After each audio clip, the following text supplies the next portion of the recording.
We're on our way to Guadalajara, Mexico. Here, street food and a quick bite to eat are part of the everyday scene. They say you can get something to eat quickly here too, at the fastest restaurant in the world. Here, a sophisticated service is sent to ensure that every guest gets their meal within seconds. Reporter Florian puts this extraordinary service to the test for us today. They're so fast here, even my eyes can't keep up with them. So, let's take a look at the whole thing in peace. We meet restaurant employee Sara Jimenez. She trains new employees for speed, like 21-year-old Saul. Sara supports him in his daily training and today wants to put him to the test. Today is a special day. Saul is celebrating 5 months here with us at the company. Today he will serve meat himself for the first time. Saul, if you have any questions, let me know. Welcome to the team. And Saul had to work hard for this promotion. For 5 months he was hidden away behind the drinks counter and from there should just watch his super fast colleagues, learning by looking. I'm excited because I'll soon finally be able to do what I enjoy, spending time with the guests. What makes me nervous is that this is the next step on the career ladder. I won't just be handing out drinks anymore, I'll be out there dealing with customers.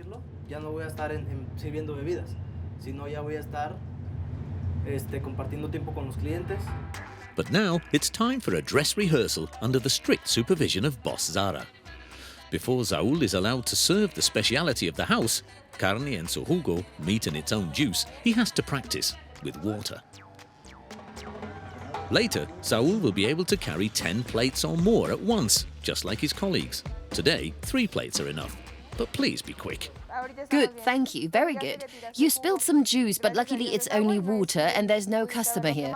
Otherwise, you both could have got wet, but no harm done. That's why we practice, but very good, 22 seconds. Not bad for a start. Saul is now allowed to serve his first real customers. The difficult thing about the speciality of the house is balancing the thin and very hot meat sauce without spilling anything. But Saul manages and is satisfied.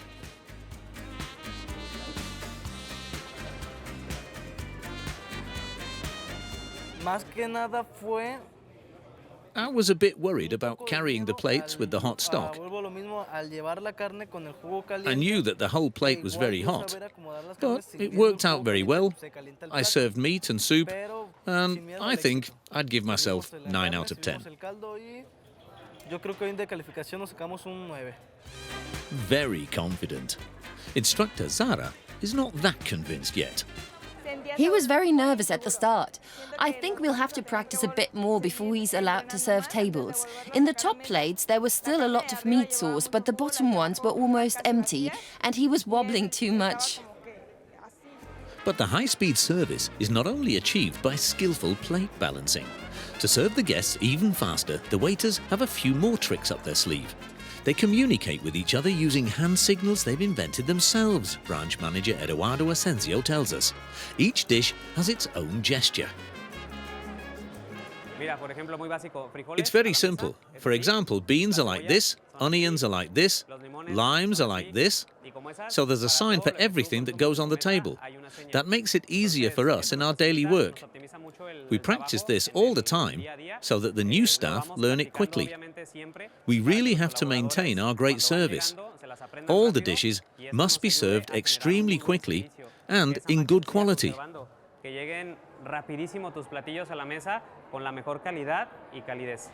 In addition to the hand signals, the way the service staff are assigned is also essential for the success of the restaurant. There are the waiters who only take orders and send them straight to the kitchen, and those who serve. The meat waiters bring the main course, the side dish waiters all the tasty bits around it. No sooner has the order arrived in the kitchen and they're already on their way. They don't have much time to catch their breath, but Zara wouldn't really call it stressful. You have to work under pressure all the time, with people who sometimes even time you. And you can't just grab anything and run, it's more complicated. But I like it very much. When you see how happy people are, this wow, you could say that's the best reward. Eso es como que mi mejor paga, por así llamarlo. Carne Garibaldi has been around for over 50 years. But where does this claim of being the fastest restaurant come from? The Guinness World Record stems from a competition between two waiters. They were playing around, timing each other to see who could get to the tables fastest. This went on and on and on, and they kept beating each other with faster times. To this day, competition among employees is an integral part of the company culture.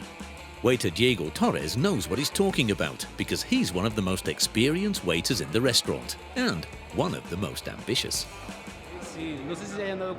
You may have noticed that we're all kind of competing with each other here. It's all about who can carry more plates, who can serve the meat faster. Sometimes we have real races against each other. It's really funny. My biggest competitor is over there at the back. His name is Luis Becerra, a big guy. He's one of the strongest and fastest. So the staff are constantly driving each other to new heights. Reporter Florian wants to test the service himself. How fast is the food really served? The side dishes are too fast. Even before Florian can start the stopwatch to time them, he already has the first plates in front of him. But is it just as fast for the main course? I'll start timing them from the moment I place the order.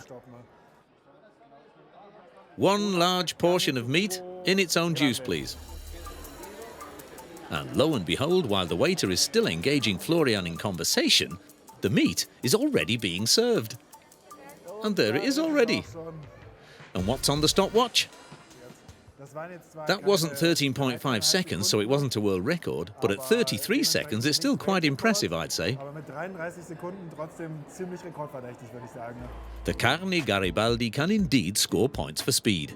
But what does it taste like? And how much fast food flavour is behind the high-speed service? It tastes really good. It doesn't taste like fast food at all, but like a good home-cooked meal. So far, 5 out of 5. Definitely. A fresh home-cooked meal in seconds? Not quite. For the service to work, you not only need fast waiters, but also far-sighted kitchen planning. A central kitchen prepares all the dishes and delivers to the restaurant several times a day. Nevertheless, some restaurants could certainly learn a thing or two from the high-speed service idea.